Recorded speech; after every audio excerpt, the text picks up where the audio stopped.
নমস্কার বন্ধুরা, ভিন্ন স্বাদের গল্পে আপনাদেরকে স্বাগত। এখন শুনবেন সমরেশ মজুমদারের লেখা কলিকাতায় নবকুমারের দ্বিতীয় পর্ব। কথা দিয়েছে কথা রাখে না, তার কাছ থেকে কেন নেব? হাসল ৩৫। ধন্দে পড়ল নবকুমার, আর মাথায় এলো না কোন কথা দিয়ে সে রাখেনি। সেটা বুঝতে পেরে ৩৫ বলল, আমাকে আপনি বলতে নিষেধ করেছিলাম। ও, আপনি আমার থেকে অনেক বড়। বড়? তোমার থেকে এমন কেউ বড় নেই যাকে তুমি তুমি বলো। সঙ্গে সঙ্গে মায়ের মুখ মনে পড়ে যাওয়ায় মাথা নেড়ে হ্যাঁ বলল নবকুমার। তাহলে আর এমন কি আর বড়? বেশ, নাও। মুড়ির ঠোঙা নিল ৩৫। এই তো লক্ষ্মী ছেলে। টাকা দুটো? ওটাও নিতে হবে? বেশ, দাও। কয়েক পা হেঁটেই দাঁড়িয়ে গেল ৩৫। আচ্ছা, তুমি কি? কেন? এই যে আমার সঙ্গে কথা বলছো, মুড়ির ব্যবস্থা করে দিলে, কেউ যদি এসে তোমাকে জিজ্ঞেস করে ওর নাম কি, জবাব দিতে পারবে? তাই তো। আমার নাম মন্দিরা। চলো এবার তোমার দাবি মেটাই। প্রথমে ঠাহর করতে পারেনি। কামরায় ওঠার পর মন্দিরা বলল, দেখো কাকে ধরে নিয়ে এসেছি, ওর জন্যই মুড়ি কিনতে পারলাম। বৃদ্ধা বললেন, তাই? আমি ভাবলাম বলা নেই কওয়া নেই, ছেলে হুট করে বাস ধরতে চলে গেল। বসো বসো। ৫০-এর কাঁধে মুখ গুজে বসেছিল ১৫। কথাগুলো কানে গিয়েছে, ধীরে ধীরে সোজা হলো। তার চোখে বিস্ময়, মুখে হাসি ফুটল। ৫০-কে এই প্রথম কথা বলতে শুনল নবকুমার। বাবা, এতক্ষণে যেন এর ধরে প্রাণ এলো। কথাটা উপেক্ষা করে মন্দিরা বলল, ওকে একটু সর্ষের তেল দিতে হবে। কিসে দেয়া যায়? প্ল্যাটফর্মে সর্ষের তেল খুঁজে বেড়াচ্ছিল। এবার মনে পড়ল নবকুমারের, সংকুচিত হল। বৃদ্ধা তার ঝুলি থেকে একটা ছোট্ট শিশি বের করে বড় বোতল থেকে সামান্য তেল তাতে ঢেলে এগিয়ে দিলেন। নাও, এতে হবে তো? হ্যাঁ হ্যাঁ, বেশি হয়ে যাবে। হোক। তাহলে চলি? ওমা, কোথায় যাবে? এখানেই তো অনেক জায়গা। মন্দিরা বলল, না, বারণ করো না। ওদিকের এক কামরায় ওর গুরুদেব বসে আছেন, তাকে ছেড়ে ও এখানে থাকে কি করে? এক কাজ করো, মুড়ি খেয়ে গুরুদেবকে নিয়ে এখানেই চলে এসো। বৃদ্ধা বললেন, মুড়ি খাবে বলে তেল নিলে, তাহলে একটা পেঁয়াজ আর দুটো লঙ্কা নিয়ে যাও, স্বাদ বাড়বে। অম্লান বদনে সেগুলো নিয়ে নবকুমার ফিরে এলো মাস্টারদার কামরায়। মাস্টারদা তখন চোখ বন্ধ করে বিড়ি খাচ্ছিল। চোখ খুলে চমকে উঠল। আরে, তুমি ম্যাজিক জানো? ট্রেন ছাড়ল বিকেল ৪টের একটু আগে। প্রথম দিকে তার চাকা খুব দ্রুত ঘুরতে লাগলো। সেই দুপুরবেলা মুড়ি, তেল, পেঁয়াজ লঙ্কা দিয়ে খেয়ে মাস্টারদা চোখ বন্ধ করেছিল। এখনো খাবার ইচ্ছে নেই। নবকুমারের সাহস হয়নি কামরা পাল্টানোর। নদী যে ঘাট ছুঁয়ে বয়ে যায়, সেখানে আর ফিরে যায় না শোনার পরে আর কোন মুখে বলবে? কিন্তু মাস্টারদাও জানতে চায়নি কোত্থেকে সে তেল, পেঁয়াজ, লঙ্কা জোগাড় করল। সন্ধ্যের মুখে মাস্টারদার ঘুম ভাঙল। কোথায় এলাম? ডানকুনি ছেড়ে গিয়েছে। ও বাবা, এসেই গেছি। তুমি ঘুমাওনি? না, দেখতে ভালো লাগছিল। ও, দেখা ভালো। যা দেখবে তা মনে রেখে দেবে। দু হাত ওপরে তুলে শরীর মোচড়ালো মাস্টারদা। আবার খিদে পেয়ে গেছে। মুড়ি তো শেষ। ধ্যাত, এখন মুড়ি খেতে কে চাইছে? ওদের কাছে খাবার নেই। কাদের কাছে? ন্যাকামো করো না, যাদের কাছ থেকে নিয়ে এলে। ও। ট্রেনটা একটা ছোট্ট স্টেশনে দাঁড়াতেই নবকুমার দ্রুত নেমে পড়ল। কয়েকটা কামরা পেরিয়ে যেই সে ওপরে উঠেছে তখনই ট্রেন ছেড়ে দিল। তার মুখ থেকে যা শব্দটি বেশ জোরে বেরিয়ে আসতেই সামনের লোকটি জিজ্ঞেস করল, কি হয়েছে? আমার সুটকেস ওখানে ফেলে এসেছি। হয়ে গেল, এ জিন্দেগিতে আর ওর দেখা পাবে না। সেটা মনে হতেই মাস্টারদার কথা ভেবে একটু স্বস্তি পেল নবকুমার। মাস্টারদা নিশ্চয়ই বেশ খেয়াল রাখবে তার সুটকেসটার। এ কি তুমি? চমকে মুখ ফেরাতে ছুটকিকে দেখতে পেল নবকুমার। দরজার পাশের বাথরুম থেকে বেরিয়েছে। কামরায় যথেষ্ট ভিড় থাকায় মন্দিরাদের দল আড়ালে পড়েছে। সেই তেল নিয়ে চলে গেলে তো গেলেই, কি করব? মাস্টারদাকে ফেলে আসবো কি করে? তোমাকে একটা কথা বলি। ছুটকি আগে পাশের লোকজনের দিকে দ্রুত দৃষ্টি বুলিয়ে বলল, এদিকে সরে এসো। আমি চাই না তুমি মাসির সঙ্গে বেশি কথা বলো, মনে থাকবে। মাসি? যে তোমাকে নিয়ে এসে তেল দিল। কেন? ওর সম্ভব ভালো নয়, বিয়ের আগে ছেলে দেখলেই গলে যেত। বিয়ে হয়ে গেছে? হয়েছিল, লোকটা ছিল আরো খারাপ, বিয়ে টেকেনি। ইস। ইস মানে? দরদ উঠলে উঠলে যে। খবরদার, আমি তাহলে আত্মহত্যা করব। আশ্চর্য, তুমি খামোখা আত্মহত্যা করবে কেন? খামোখা? তুমি খামোখা বলছো? কাল রাত্রে পাকা কথা হয়ে যায়নি? ও, তারপরে কি করে খামোখা বলছো? আশ্চর্য, উনি আমার থেকে বয়সে অনেক বড়। বড় হাসালে? কত লোকের বউ তাদের থেকে বয়সে বড় হয়। আমি তো শুনেছি মহাত্মা গান্ধীর বউয়ের বয়স বেশি ছিল। আমি শুনিনি। তুমি তো হাদা গঙ্গারাম। শোনো, সামনের রবিবার বিকেল 5টার সময় সোজা বেলগাছিয়া চলে আসবে। না, আমাদের বাড়িতে নয়, আমাদের পাড়ায় পরেশনাথের মন্দির আছে, সেখানে ঢুকে দেখবে সুন্দর বাগান। সেখানে আমি তোমার সঙ্গে দেখা করব, মনে থাকবে। পরেশনাথের মন্দির আমি তো চিনি না। লোকজনদের জিজ্ঞাসা করলেই বলে দেবে। তোমাদের বাড়িতে যাব না। কি দরকার? ওদের সঙ্গে পথে আলাপ পথেই রেখে দাও। নবকুমার হেসে ফেলল। মাস্টারদার সঙ্গে ছুটকির কথার কিছু মিল আছে, কিন্তু ছুটকির সঙ্গেও তো পথেই আলাপ। হাসছো যে? তোমার ভয় দেখে। ভয় তো পাবই, মেয়েদের বড় শত্রু মেয়েরাই, সে মাসি হোক আর দিদিই হোক। ছুটকি তার দলের দিকে এগিয়ে যেতে নবকুমার অনুসরণ করল। তাকে দেখে হইচই করে উঠলেন বৃদ্ধা মন্দিরাও। এতক্ষণ কেন সে অন্য কামরায় ছিল তাই নিয়ে প্রশ্নের জবাবদিহি দিতে হলো। বৃদ্ধ জিজ্ঞাসা করলেন, কিছু পেটে পড়েছে তো? আমাদের বাড়ির খাবার যা বেঁচেছিল তা টোকে যাচ্ছে দেখে ভিখিরিদের দিয়ে দিলাম। না না, আমি পেট ভরে খেয়েছি। নবকুমার স্বচ্ছন্দে মিথ্যে কথা বলল। মিথ্যে বলতে এত সুখ সে আগে জানত না। বৃদ্ধা বললেন, এবার বাড়ি গিয়ে গরম ভাতে ভাত খাবো, আজ ওদের বেশি রান্না করতে বারণ করলাম। আর তোমার থাকার জায়গা চিতপুরে, খাওয়ার জায়গা ঠিক আছে তো বাবা? ঠিক না থাকলেও হয়ে যাবে। কি বলবো, বেলগাছিয়ায় যদি যেতে তাহলে বলতাম দুটো খেয়ে যেও। হঠাৎ খুব ভালো লাগলো নবকুমারের।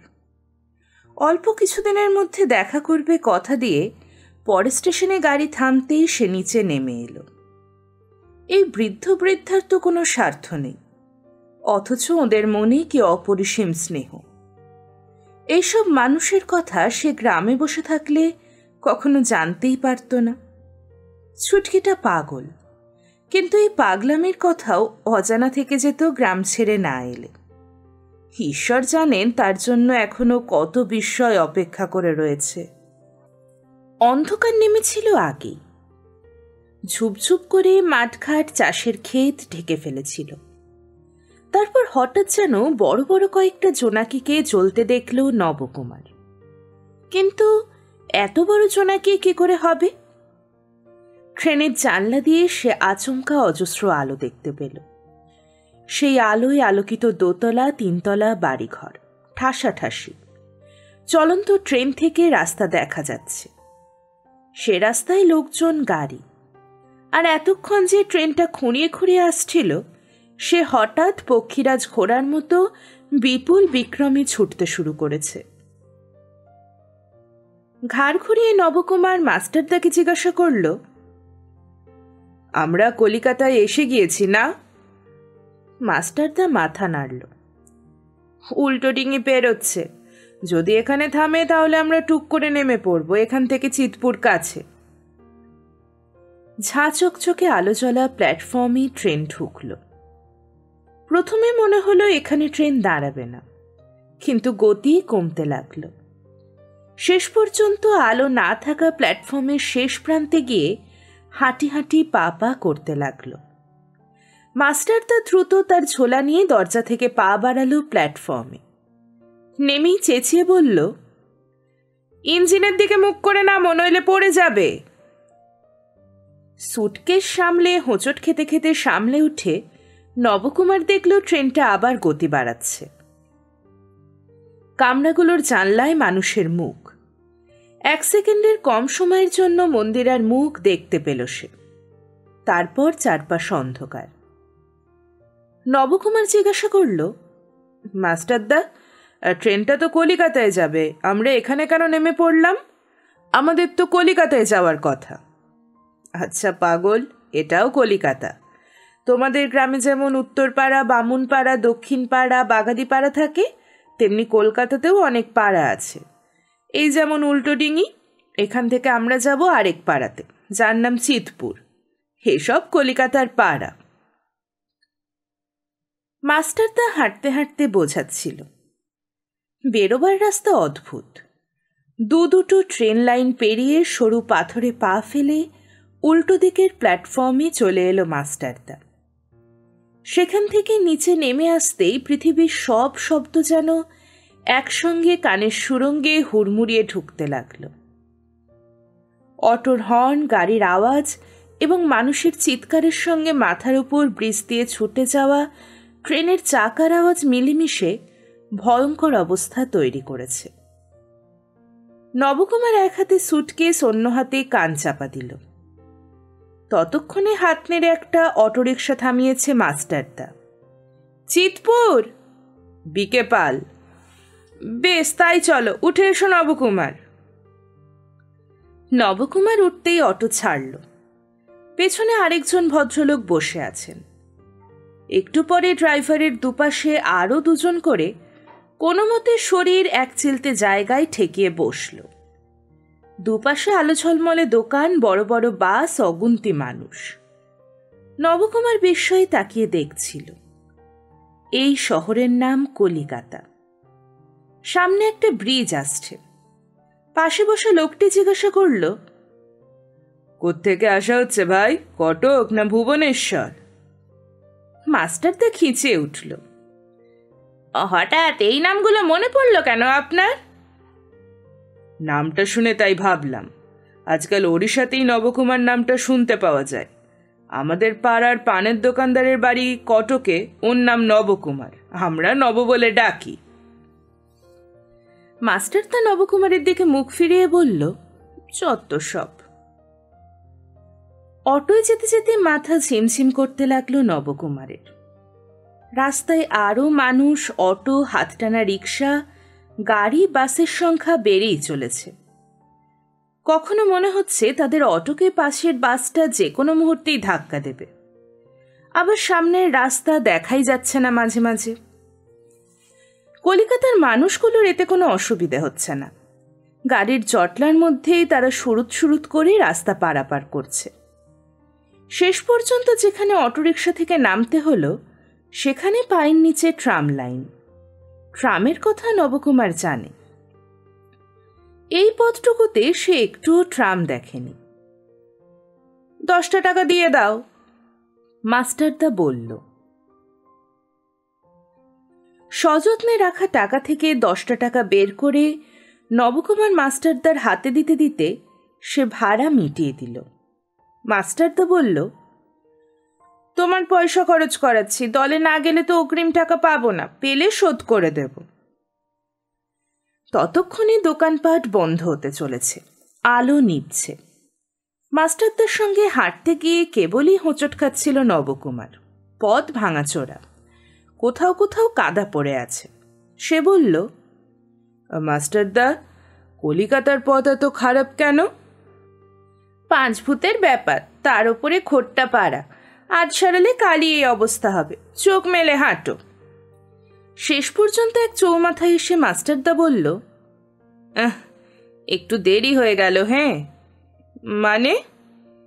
এই হলো চিতপুর। তাকিয়ে দেখো, ঘরে ঘরে যাত্রার বিজ্ঞাপন ঝুলছে, কিন্তু 9টা বেজে যাওয়ায় সব দোকান বন্ধ করে চলে গিয়েছে। নবকুমার দেখল রঙিন রঙিন পোস্টার।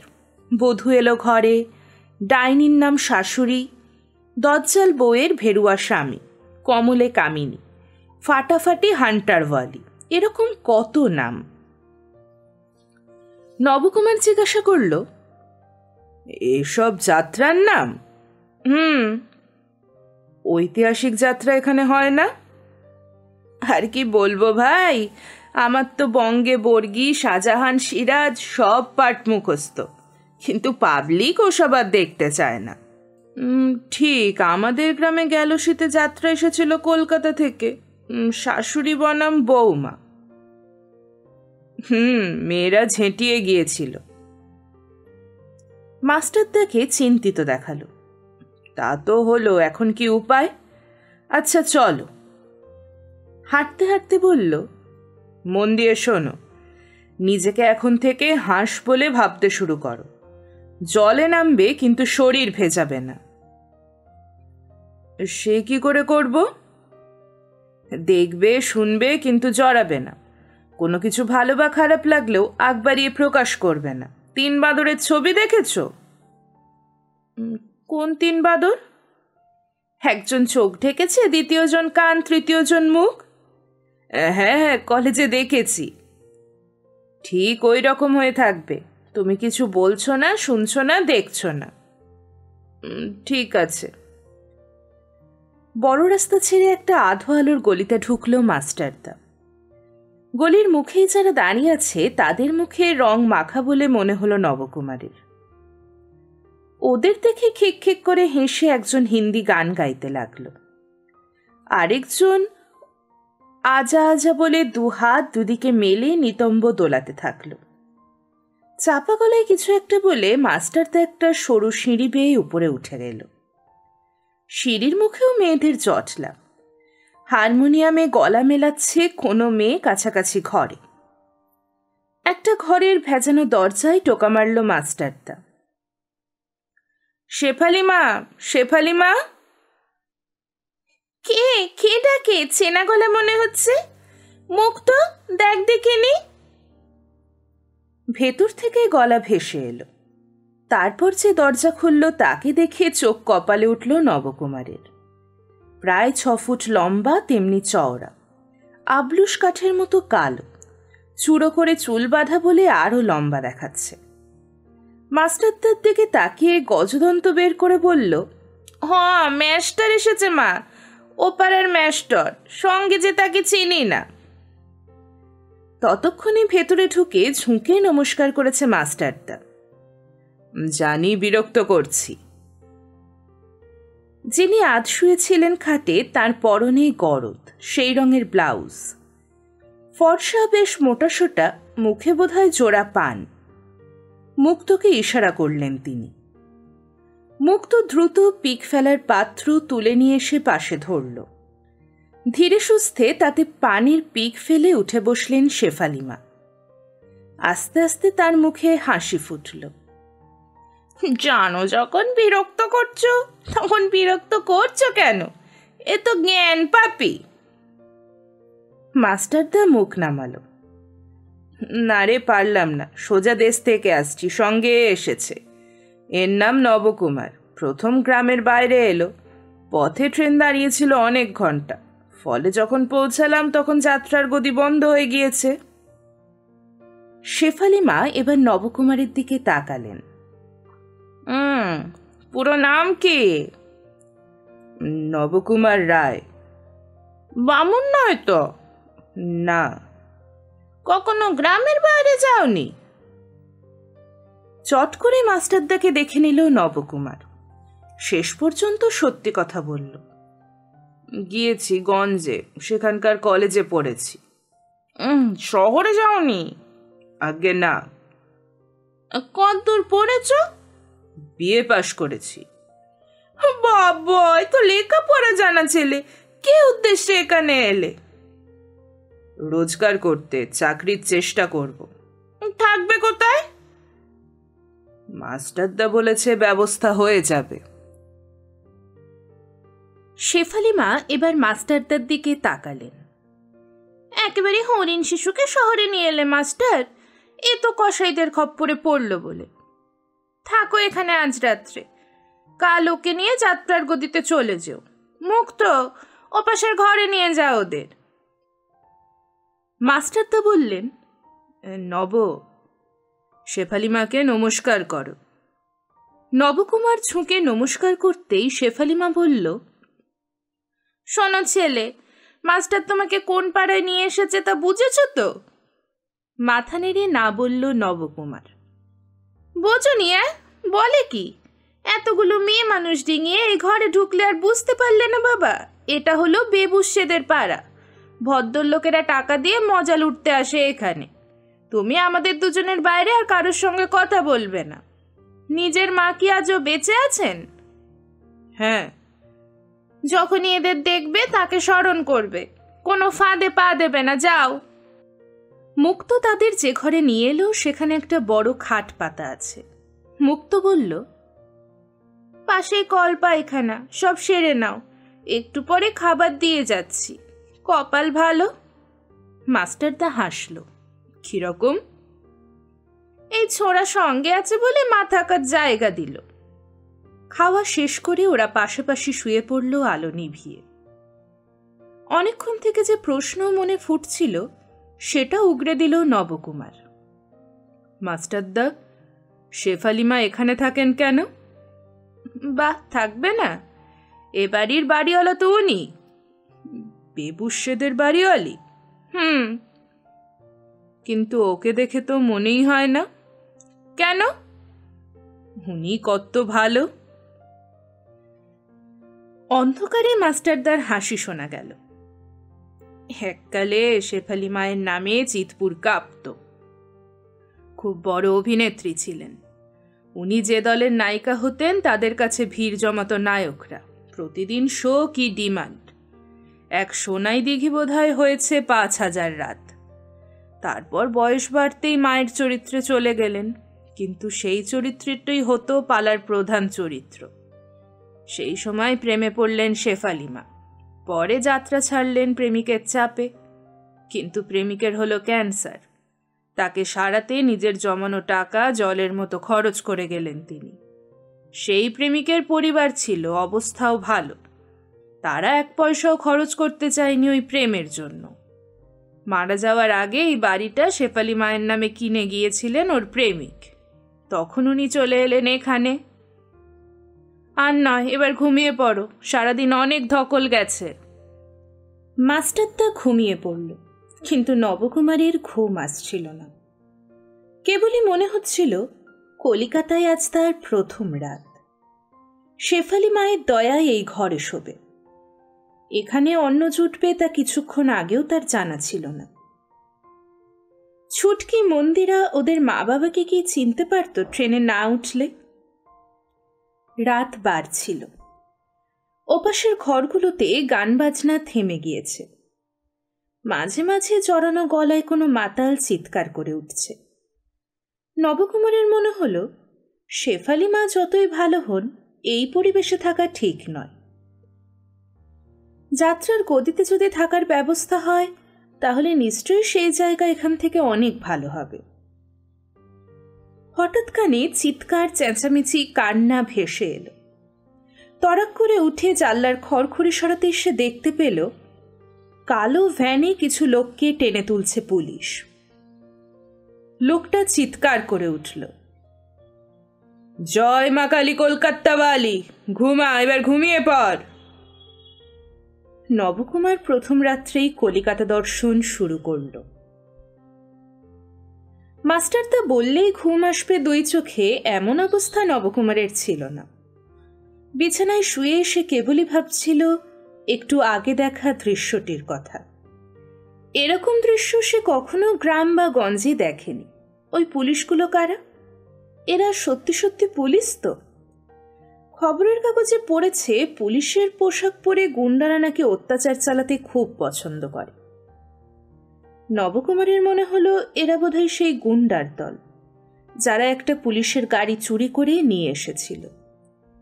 এই কারণেই গ্রামের লোকেরা বলে কলিকাতা একটা ভয়ঙ্কর জায়গা। হঠাৎ তার খেয়াল হলো তাকে এখনো একটাও মশা কামড়ায়নি। রাতে মশা দিনে মাছি, এই নিয়ে কলিকাতায় আছি। পাঠ্যপুস্তকে পড়া কবিতার লাইনগুলোর সঙ্গে বাস্তবের যে কোনো মিল নেই তা বোঝাই যাচ্ছে। এই সময় একটা গাড়ির আওয়াজ কানে এলো। গাড়িটা ঠিক এই বাড়ির সামনে এসে দাঁড়িয়ে গেল। এখন নিশ্চয়ই অনেক রাত। এত রাতে কে এলো? কৌতূহল নবকুমারকে জানালায় টেনে নিয়ে এলো। মাস্টারদা এখন গভীর ঘুমে তলিয়ে গেছে। একটা কালো রঙের গাড়ি দাঁড়িয়ে আছে। গাড়ির পিছনের দরজা খুলে নীল শাড়ির আঁচলে মুখ ঢাকা থাকা একজন মহিলা বেরিয়ে দ্রুত সামনের বাড়ির ভিতরে ঢুকে গেল। ঠিক তখনই ড্রাইভারের পাশ থেকে লাঠি হাতে যে লোকটা নেমে এলো, তার শরীরের শক্তি সম্পর্কে কোনো মূর্খ সন্দেহ করবে না। বিশাল চেহারা, পরনে একটা ফতুয়া আর ফুল প্যান্ট। বিশাল গোঁফ নিয়ে লোকটা চারপাশে সতর্ক চোখ ঘোরাচ্ছিল। এখন এখানে কোনো শব্দ নেই, এমনকি রিক্সাও চলছে না পথ দিয়ে। হঠাৎ সামনের বাড়ির দোতলা থেকে চিৎকার ভেসে এলো, নো, আমি যাব না, গেট আউট ফ্রম হিয়ার। কিন্তু ক্রমশ কণ্ঠস্বর শক্তি হারাচ্ছিল। তারপর দুজন চাকর শ্রেণীর লোকের কাঁধে দু হাতের ভর রেখে পাঞ্জাবি পাজামা পরা একটি লোককে বেরিয়ে আসতে দেখল নবকুমার। পেছন পেছন ফিরে এলেন সেই নীল শাড়ির মহিলা। লোকটিকে গাড়িতে তুলে দিয়ে নীল শাড়ির দিকে তাকিয়ে সেলাম করল লোক দুটো। তিনি দুটো বড় নোট বের করে ধরে রেখেছিলেন বাঁ হাতে। সে দুটো এখন ওদের দিকে ছুড়ে দিতে তারা লুফে নিল। নীলশাড়ি গাড়িতে উঠলে লাঠিয়াল তার দরজা বন্ধ করে সামনে উঠে বসতেই গাড়ি ছেড়ে দিল। ধীরে ধীরে চোখের সামনে থেকে সেটা বেরিয়ে গেল। আবার মাথায় চিন্তাগুলো ছোবল মারতে লাগল। এই ভদ্রমহিলা লোকটার কে হন? স্ত্রী? বোন? বোন বলে মনে হয়নি তার। এই বাড়ি ওই ভদ্রমহিলার বেশ পরিচিত, না হলে গাড়ি থেকে স্বচ্ছন্দে নেমে যাতায়াত করতে পারতেন না। উনি কি রোজ রাত্রে লোকটাকে বাড়ি ফিরিয়ে নিয়ে যেতে এখানে আসেন? এটা যে লোকটার বাড়ি নয় তাতে সন্দেহ নেই। তাহলে চিৎকার করে বলতো না, আমি যাব না। আধ ঘন্টা পরে দুই দলের গুলি ছোঁড়াছুড়ি দেখল নবকুমার। তারপর যখন রাত শেষ হয়ে আসছে তখন সে অবাক হয়ে দেখল 10-12টা বুড়ো বুড়ি হরে রাম হরে কৃষ্ণ গাইতে গাইতে পথ দিয়ে যাচ্ছে। বড় মধুর লাগলো দৃশ্যটি। আর তখনই তার ঘুম ঘুম পেতে লাগল। বিছানায় ফিরে এলো নবকুমার। বালিশে মাথা রেখে চোখ বন্ধ করতে ধীরে ধীরে সে তলিয়ে গেল ঘুমের অতলে। কলিকাতায় নবকুমারের প্রথম ঘুম এলো সূর্যোদয়ের ঠিক আগে। সোনাগাছিতে কোনো ঘর খালি পড়ে থাকে না। শেফালি মায়ের বাড়িতে প্রচুর মেয়ে। খদ্দের চলে যাওয়ার পর একটা ছোট ঘরেই 3-4 জন কোনো রকমে ঘুমোতে পারে। কিন্তু শেফালি মা একটি ছোট ঘর কখনো ভাড়া দেননি। কেন দেবেন না সেই কৈফিয়তও দিতে চাননি।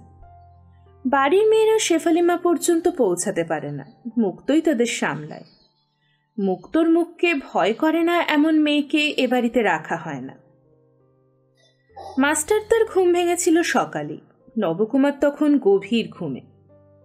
ঘরের গায়েই কল পায়খানা। স্নান সেরে সে নবকুমারকে ডাকল। নবকুমারের সাড়া নেই। সারা দিন রাতের ট্রেন যাত্রার ধকল, সারা রাত জেগে থাকার কষ্ট সইয়ে নিতে শরীর এখন ঘুম চাইছে। মাস্টার তা ঘরের বাইরে পা দিতেই মুক্তকে দেখতে পেল। সম্ভবত কোনো মন্দিরে পুজো দিয়ে ফুলপ্রসাদ নিয়ে ফিরছে। মাস্টার তা বলল, শেফালি মা। দেখছি, একটু দাঁড়াতে হবে। মুক্ত ঢুকে গেল পাশের দরজা দিয়ে। মিনিট খানেক বাদে মুক্ত ফিরে এলো। এখন পেপার পড়ছে। পেপার পড়ার সময় কথা বলতে পছন্দ করে না। দরকারটা খুব জরুরি? না, মানে আমি বেরোচ্ছি। আমার সঙ্গে যে ছেলেটি এসেছে তার বোধহয় শরীর খারাপ হয়েছে, ঘুমোচ্ছে। আমি দুপুরে ফিরে এসে নিয়ে যাব। ও মা, চিনি না জানি না একটা উটকো ব্যাটা ছেলেকে ঘাড়ের উপর বইতে হবে? না না, দাঁড়াতে হবে আর একটু। মুক্ত ভেতরে চলে গেল। ফিরেও এলো দ্রুত। ডাকছে। মাস্টার তার বেশ মজা লাগছিল। মুক্ত তার সঙ্গে কথা বলার সময় তুমি বা আপনি উৎস রাখছে। এরকমভাবে কথা বলা খুব শক্ত ব্যাপার। সে ঘরে ঢুকল। শেফালিমা বিছানায় বসে নাকের ডগায় চশমা বসিয়ে খবরের কাগজ পড়ছিলেন। মাস্টারদা ঢুকতে কাগজ নামালেন। মাস্টারদা বললেন, আমি একটু গদি থেকে। সেটা তো 11টার আগে খোলে না। যে চুলোয় যাচ্ছ শিষ্যকে নিয়ে যাও। শেফালিমা বললেন, ওর শরীর খারাপ হয়েছে, অন্তত 11টা অবধি থাকতে দিন, তখন আমি এসে ওকে নিয়ে যাব। মাস্টার তার গলায় অনুরোধ। তার দিকে খানিকটা সময় তাকিয়ে থেকে শেফালিমা বললেন, ঠিক আছে। মাস্টারদা সময় নষ্ট করল না। কিছুক্ষণ বাদে শেফালিমা ডাকলেন, মুক্ত। ওপাশের ঘর থেকে মুক্ত জানান দিল, যাচ্ছি। মিনিট খানেক বাদে 1 কাপ চা আর বিস্কুট নিয়ে এসে বিছানার পাশের টুলের উপর রাখল মুক্ত। বলো। মহিলা দুর্বার সমিতিতে কখন নিয়ে যেতে বলেছে মেয়েটাকে? 12:30টার সময়। তোর কি মনে হয় ওর 18 হয়নি? মেয়ে মানুষের শরীরে 16 আর 20-র মধ্যে ফারাক কতটুকু বলো?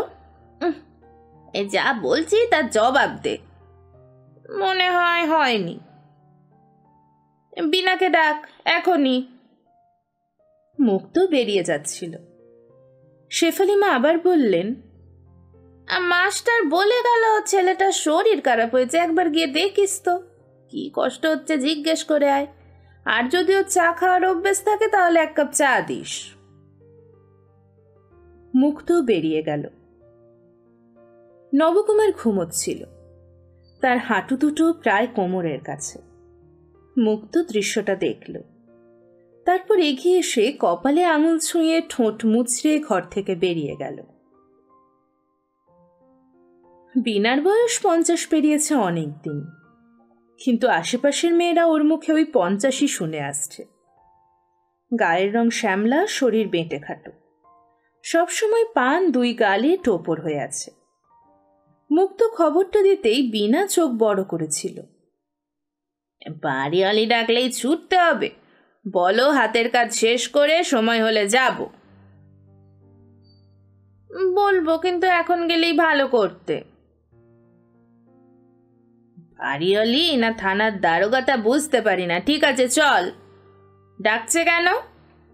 গিয়ে শুনবে। মুক্তর পেছনে থাকায় তাকে ভ্যাংচাতে বিনার সুবিধে হলো।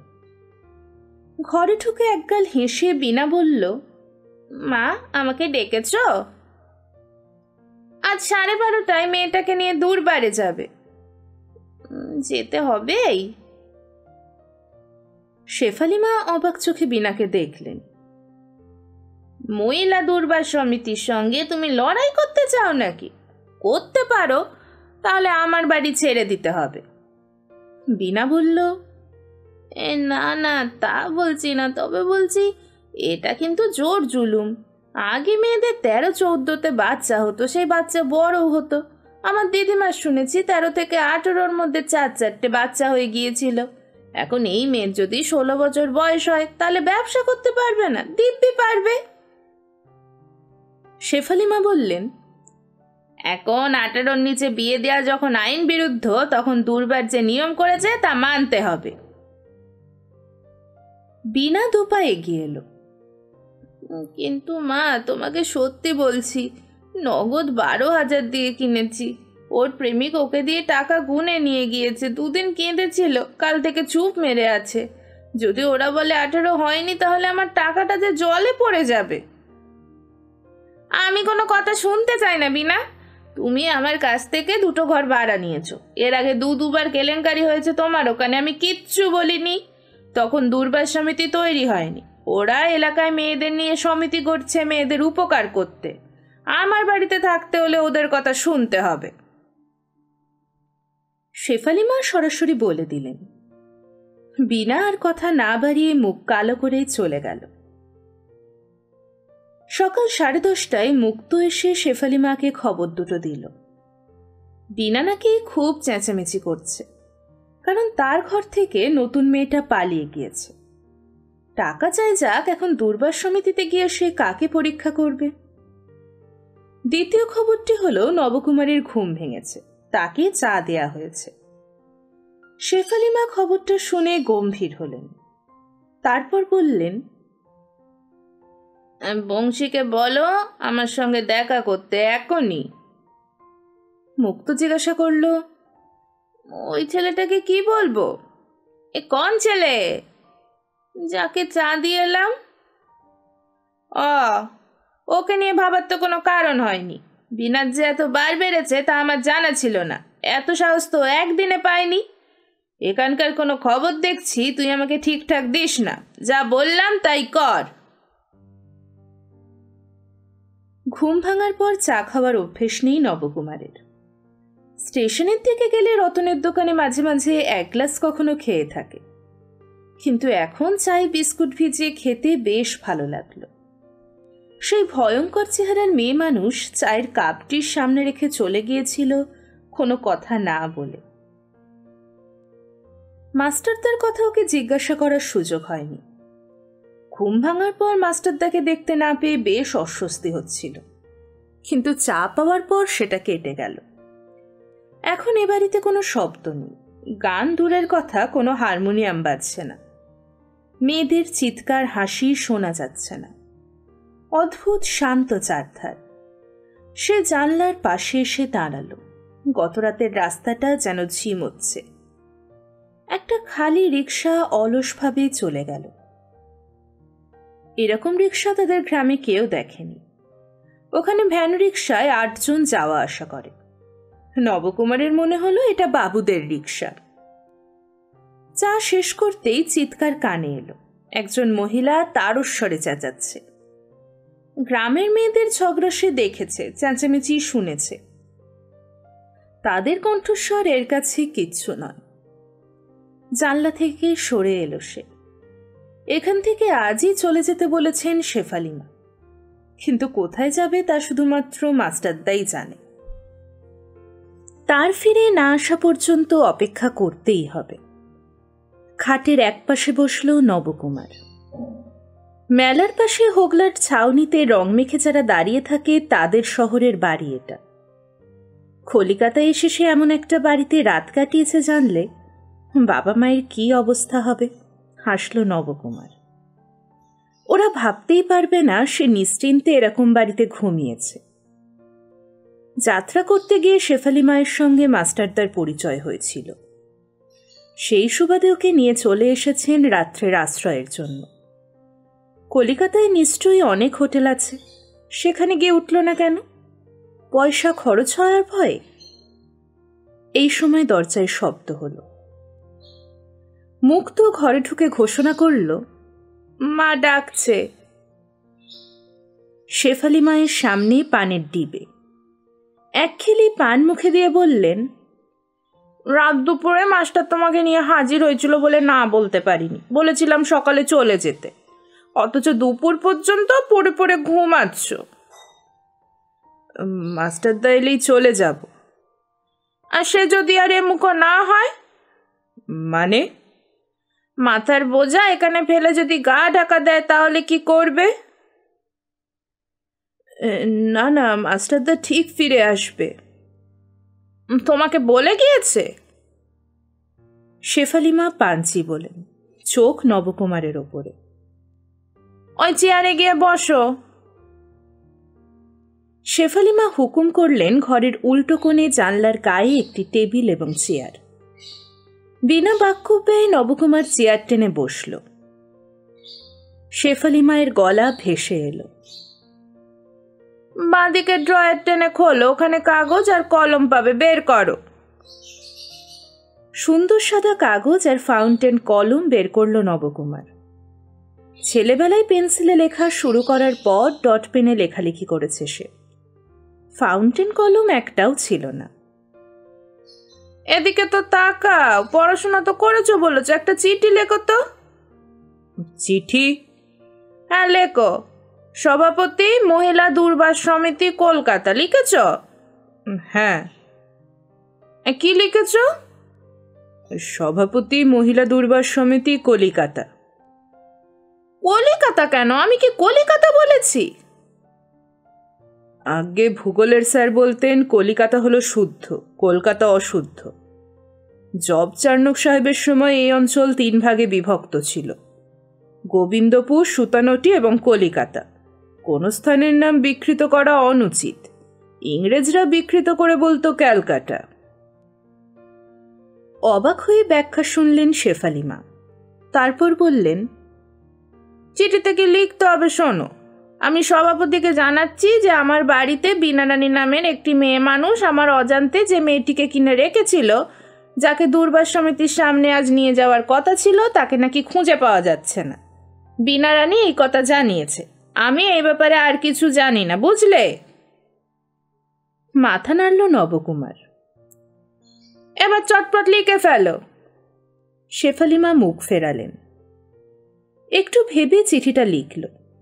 তারপর নবকুমার জিজ্ঞাসা করল, মেয়েটার নাম? জানি না। এখানে যেসব মেয়ে আসে তাদের আসল নাম কেউ জানে না। 2 দিন পর পর নাম পাল্টায়, নামের দরকার নেই। চিঠি শেষ করে চেয়ার ছেড়ে সামনে এলো নবকুমার। হয়ে গিয়েছে। দেখি। হাত বাড়িয়ে খাপ থেকে চশমা বের করে নাকে চাপিয়ে কাগজটা নিলেন শেফালি মা। ও মা, হাতের লেখা দেখছি মুক্তোর মতো সুন্দর। সভাপতি মহিলা দূরবাস সমিতি কলিকাতা, সবিনয় নিবেদন। আমার অবিনাশ কবিরাজ স্ট্রিটস্থ বাড়িতে শ্রীমতী বীণারানী ভাড়ায় থাকে। বীণারানী একটি নবাগতাকে তাহার আশ্রয় রাখিয়াছিল। এ ব্যাপারে সে আমার মতামত গ্রহণ করে নাই। আপনারা এই তথ্য অবগত হইয়া নির্দেশ দিয়াছিলেন সেই নবাগতাকে আপনাদের সামনে জিজ্ঞাসাবাদের জন্য আজ উপস্থিত করিতে হইবে। কিন্তু এইমাত্র অবগত হইলাম সেই নবাগতাকে নাকি খুঁজিয়া পাওয়া যাইতেছে না। সত্য মিথ্যা জানি না, কিন্তু শ্রীমতী বীণারানী বলিতেছে মেয়েটি নাকি তাকে না জানাইয়া উধাও হইয়া গিয়েছে। এমতো অবস্থায় সমস্ত ঘটনা আমি দূরবাস সমিতির কাছে নিবেদন করলাম। ইতি। আমার নামটা লেখো। আমি আপনার পুরো নাম জানি না। মাস্টার বলেনি? আগে প্রথম নামটা বলেছিল। তার সঙ্গে দেবী জুড়ে দাও। ঠিকানা 22 অবিনাশ কবিরাজ স্ট্রিট। নবকুমার সেগুলো লিখে এগিয়ে ধরল কাগজটা। সই দেবেন? সই? তুমি আমার নাম লেখনি? লিখেছি, তার উপরে সই করা নিয়ম। দাও। তোমার পেটে দেখছি বিদ্যে ঢুকেছিল। কত বিএ পাস ছেলেকে দেখেছি 1 লাইন লিখতে বললে কলম ভেঙে ফেলে। চিঠিটা মন্দ লেখনি, তা তুমি মাস্টারের সঙ্গে জুটলে কি করে? রতনের দোকানে আলাপ হয়েছিল। রতনটাকে? আমার সঙ্গে পড়তো, পড়া ছেড়ে স্টেশনের সামনে চায়ের দোকান করেছে। আমাদের স্টেশন থেকে কয়েকটা স্টেশন দূরে মাস্টারদার গ্রাম।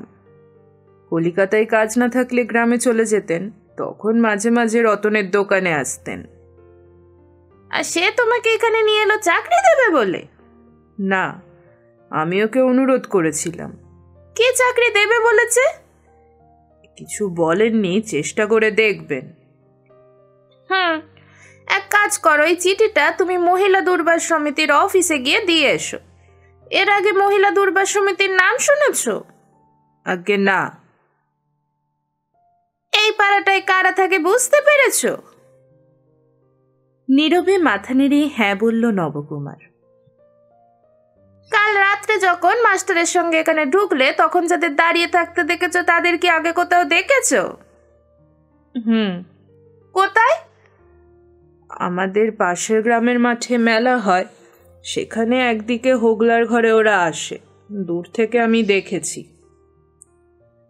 তোমার বয়সে ওদের কাছে না যাওয়াই ভালো। তবে একটা কথা শুনে রাখো, এইসব মেয়েরা দেহ বিক্রি করে বেঁচে থাকে। কেন দেহ বিক্রি করে? কারণ ওদের সামনে অন্য পথ খোলা নেই। সমাজে যখন ছিল তখন ওদের ইচ্ছের বিরুদ্ধে ব্যবহার করতো পুরুষেরা। এখানে আসার পরেও স্বস্তি নেই। পুলিশ মস্তান ওদের রোজগারে ভাগ বসায়। ওরা খারাপ মেয়ে, কিন্তু ওদের রোজগারের টাকায় ভাগ নিতে লোভের সীমা নেই। কোনো কোনো বাড়িওয়ালিরই একে অত্যাচার করে। আমার এই বাড়িতে সেসব ঝামেলা নেই, কিন্তু পুলিশ বা মাস্তানদের হাত থেকে তো আমি বাঁচাতে পারি না। সেটা করতে এগিয়ে এসেছে মহিলা দুর্বার সমিতি। এটাই মেয়েদের নিয়ে তৈরি সমিতি। সমিতি তৈরি হওয়ার পর অত্যাচার অনেক কমেছে। এই মেয়েরা সমাজের বিষ গেলে বলেই সমাজ এখনো টিকে আছে। দাঁড়াও, একটা খামে চিঠিটাকে ভরে দিই। শেফালি মা খাট থেকে নামলেন। গতরাত্রে এই বাড়ির দেখা চেহারাটা যেন উধাও। সেই সব রং মেখে দাঁড়িয়ে থাকা মেয়েগুলোর বদলে 2-3 জন সাধারণ চেহারার মেয়ে চাতালে বসে গল্প করছে। ওদের পোশাক ভঙ্গিতে একদম আটপৌরে ছাপ। চিৎকার, হাসি, গান এখন শোনা যাচ্ছে না। নবকুমার সিঁড়ি ভেঙে নিচে নামতেই ওই মেয়েদের একজন মন্তব্য করল, কানখারের নগর এই অসময়ে। সঙ্গে সঙ্গে একজন বলে উঠল, এই চুপ, শেফালি মায়ের লোক। তাই নাকি? হ্যাঁ, কাল রাতে এসেছে। নবকুমার বেরিয়ে এলো। যে রাস্তায় কাল রাত্রে নাটক হতে দেখেছিল সেখানে সবাই চুপচাপ। কয়েকটা দোকান খোলা আছে, খদ্দের নেই। রিক্সা যাচ্ছে ঠুনঠুন করে। 1 বছর 13-14 মেয়ে সংক্ষিপ্ত পোশাক পরে ফুটপাতে দাঁড়িয়েছিল। নবকুমারকে দেখে হেসে চোখ মারল। নবকুমার দেখে চোখ সরিয়ে নিল। কিন্তু মহিলা দুর্বার সমিতির অফিসটা কোথায়? শেফালি মা যেভাবে বললেন তাতে মনে হলো ওটা এই পাড়াতেই। সে একটা মুদির দোকানের সামনে গিয়ে দাঁড়ালো। সেখানে একটা মাঝবয়সী মহিলা জিনিস নিয়ে টাকা দিচ্ছে। নবকুমার দোকানদারকে জিজ্ঞাসা করল, আচ্ছা, মহিলা দুর্বার সমিতি কোথায়? লোকটি নবকুমারকে দেখল। তোমার কি দরকার? দরকার আছে, এই এক হয়েছে। ঠিকানা দেখিয়ে দিতে দিতে আমি যেন পোস্ট অফিস হয়ে বসে আছি। মহিলা তাকালো নবকুমারের দিকে। আমি ওই দিকে থাকি, এসো। নবকুমার অনুসরণ করল। এবার রাস্তাটা বেশ চওড়া। দুধারের বাড়ির দরজায় অল্প বয়সী মেয়েরা ছোট স্কার্ট পরে কায়দা করে দাঁড়িয়ে আছে। মহিলা মিনিট 4 হাঁটার পর বলল, এই রাস্তা দিয়ে খানিকটা গেলে ডান হাতে যে গলি পাবে তার শেষ দিকের বাড়ি। নবকুমার মাথা নাড়ল। মহিলা চলে গেলে নবকুমার এগোল। বাড়িটার সামনে এক ভদ্রমহিলা দাঁড়িয়ে ঘড়ি দেখছিলেন। এর পোশাক চেহারা একদম আলাদা, দেখেই মনে হয় বেশ শিক্ষিত। নবকুমার তার সামনে গিয়ে জিজ্ঞাসা করল, আচ্ছা, এটা কি মহিলা দুর্বার সমিতির বাড়ি? হ্যাঁ ভাই, কি চাই? আমি ওদের সভাপতির সঙ্গে দেখা করতে চাই। কবিতা তো এখন নেই, ও অধ্যাপক নরনারায়ণ রায়কে আনতে গিয়েছে, যে কোনো মুহূর্তেই এসে পড়বে। অবশ্য তুমি আমাকে প্রয়োজনটা বলতে পারো। আপনি? আমি এখানে চাকরি করি। আমি তাহলে অপেক্ষা করি, উনি এলে ওর সঙ্গে কথা বলবো। ও, তাহলে তুমি ভেতরে গিয়ে ভিজিটার্স রুমে গিয়ে বসতে পারো। না না, আমি এখানে ঠিক আছি। এই সময় সাধারণ চেহারার একটি বয়স্কা মহিলা বাড়ি থেকে বেরিয়ে এসে বলল, দিদি আপনার ফোন এসেছে, ডাক্তারবাবু ফোন করছেন। ও তুমি এখানে দাঁড়াও, ওরা এখনই এসে পড়বে। ভদ্রমহিলা ভিতরে চলে গেলেন। মহিলা নবকুমারকে দেখলেন। কি চাই? কবিতা। ও এখনই আসবে। আচ্ছা উনি কে? প্রশ্নের উত্তর দেওয়ার সুযোগ পেল না মহিলা। একটা গাড়ি তখন গলির ভিতর ঢুকছে। মহিলা দরজার দিকে 2 পা এগিয়ে চিৎকার করল, দিদি ওরা এসে গেছে, তাড়াতাড়ি। গাড়ি থামলে ড্রাইভার নেমে পিছনের দরজা খুলে দিতে নবকুমার ধবধবে পাঞ্জাবি পাজামা পরা একটা শীর্ণ চেহারার বৃদ্ধকে নামতে দেখল। ওপাশ থেকে নেমে এলো শ্যামলা চেহারার খাটো এক যুবতী। এই মহিলা এগিয়ে গিয়ে নমস্কার করে বলল, আসুন আসুন। এই সময় বাড়ির ভিতর থেকে সেই ভদ্রমহিলা বেরিয়ে এসে 2 হাত জড়ো করে বললেন, নমস্কার, আসুন, আমি চন্দ্রিমা দত্ত। বৃদ্ধ হাসলেন। ডক্টর চন্দ্রিমা দত্ত? ওটা বলে আমাকে লজ্জা দেবেন না, আসুন।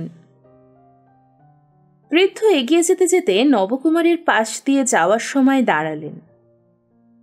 এটিকে? এলাকার ছেলে নিশ্চয়ই, এসো, তোমার সঙ্গেও গল্প করব। নবকুমার ঘাবড়ে গেল। ভদ্রমহিলা যার নাম চন্দ্রিমা তিনি বললেন, এসো ভাই, উনি আমাদের এখানে পায়ের ধুলো দিয়েছেন, আমাদের খুব গর্বের দিন, এসো। ভিজিটার্স রুমে তখন 10 মেয়ে দাঁড়িয়ে। ডক্টর নরনারায়ণ রায়কে ওদের সামনে উঁচু চেয়ারে বসানো হলো। চন্দ্রিমা মেয়েদের বসতে বললেন। নবকুমার ঘরে ঢোকেনি। বাইরে দাঁড়িয়ে চেষ্টা করছিল কবিতার দৃষ্টি আকর্ষণ করতে। চন্দ্রিমা তাকে জিজ্ঞাসা করল, ওর কোনো অসুবিধা হয়নি তো? কবিতা বলল, না, উনি তৈরি হয়ে আমার জন্য অপেক্ষা করছিলেন। চন্দ্রিমা ভেতরে যেতেই নবকুমার কবিতাকে বলল, আপনার সঙ্গে কথা আছে। পরে শুনবো, তুমি ভেতরে এসো, উনি যা জানতে চাইবেন পরিষ্কার করে বলবে। হ্যাঁ, তোমার মা কোন বাড়িতে থাকে? আমি এখানে থাকি না। থাকো না? কোথায় থাকো? গ্রামে। আশ্চর্য, সেখান থেকে এপাড়ায় ভর দুপুরে এসেছো ফুর্তি করতে? না না, আমি চাকরির খোঁজে এসেছি। শুনলে, এ ছেলে এপাড়ায় চাকরির খোঁজে এসেছে, এত বছরে এই প্রথম এমন কথা শুনলাম। চন্দ্রিমা জিজ্ঞাসা করল, তুমি যে বললে প্রেসিডেন্টের সঙ্গে দরকার আছে, ও তোমাকে চাকরি দেবে এ কথা কে বলেছে? না না, ওনার কাছে আমি একটা চিঠি দিতে এসেছি, এই নিন। কবিতা খাম খুলে চিঠি বের করে বলল, বাহ, কি সুন্দর হাতের লেখা। ও মা, এটা শেফালি মায়ের চিঠি। ধীরে ধীরে গোটা গোটা করে পুরো চিঠি জোরে জোরে পড়ল কবিতা। তারপর বলল, দেখলে দিদি, ঠিক পাচার করে দিয়েছে। বয়স কম ছিল, এই খবরটা তাহলে সত্যি। এখন কি করা যাবে? চন্দ্রিমা বললেন, হে পাড়ায় না থাকলে আমাদের কিছু করার নেই, তুমি বরং অন্য এলাকায় খবর পাঠিয়ে দাও, যদি সেখানে গিয়ে তোলে তাহলে যেন ব্যবস্থা নেয়। হঠাৎ মনে পড়তেই কবিতা জিজ্ঞাসা করল, তুমি বললে গ্রাম থেকে এসেছো, তাহলে শেফালি মাকে চিনলে কি করে? মাস্টারদা কাল রাত্রে ওর বাড়িতে আমাকে নিয়ে এসেছিল। মাস্টারদাকে? আমার চেনা, যাত্রা করে এখানে। চন্দ্রিমা চিঠিটা দেখলেন। এটা তো শেফালি মায়ের লেখা নয়, ওর সইয়ের সঙ্গে চিঠির লেখা মিলছে না। আমাকে লিখতে বলেছিলেন উনি। ও, কতদূর পড়েছ? বিএ পাশ করেছি। গ্রামে বা মফস্বলে চাকরি খুঁজলে না কেন?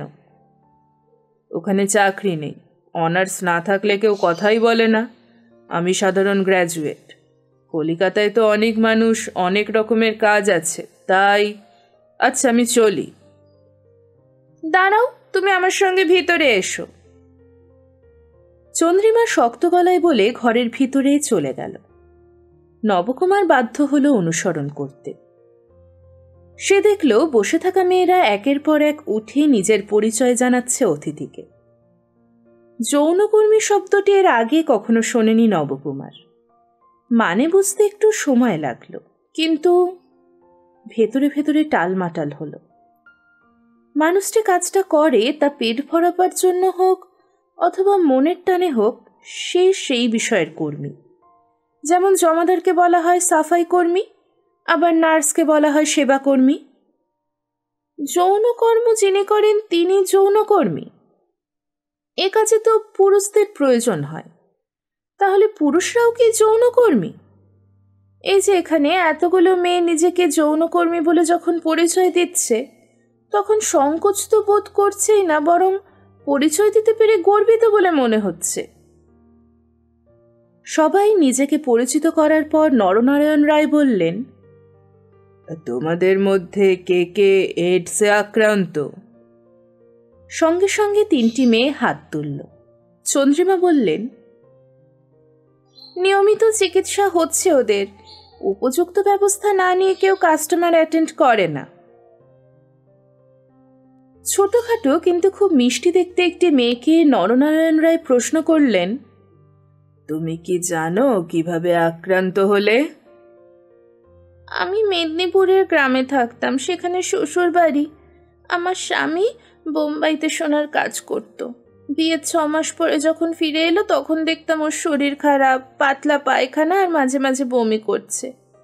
ও চলে যাওয়ার পর আমার শরীর খারাপ হলো। গায়ের ডাক্তারবাবুর ওষুধে কাজ হলো না। উনি রক্ত পরীক্ষা করাতে বললেন, সেটা করতেও দেরি হলো। গ্রাম থেকে অনেক দূরে যেতে হয়। সেই রক্ত পরীক্ষার পর ওরা বলল আমার এইডস হয়েছে। তারপর? আমাকে শ্বশুরবাড়ির সবাই আলাদা করে দিল। কিছুদিন পরে খবর এলো আমার স্বামী মরে গিয়েছে। তখন সবাই মিলে আমাকে বাপের বাড়িতে পাঠাতে চাইলো।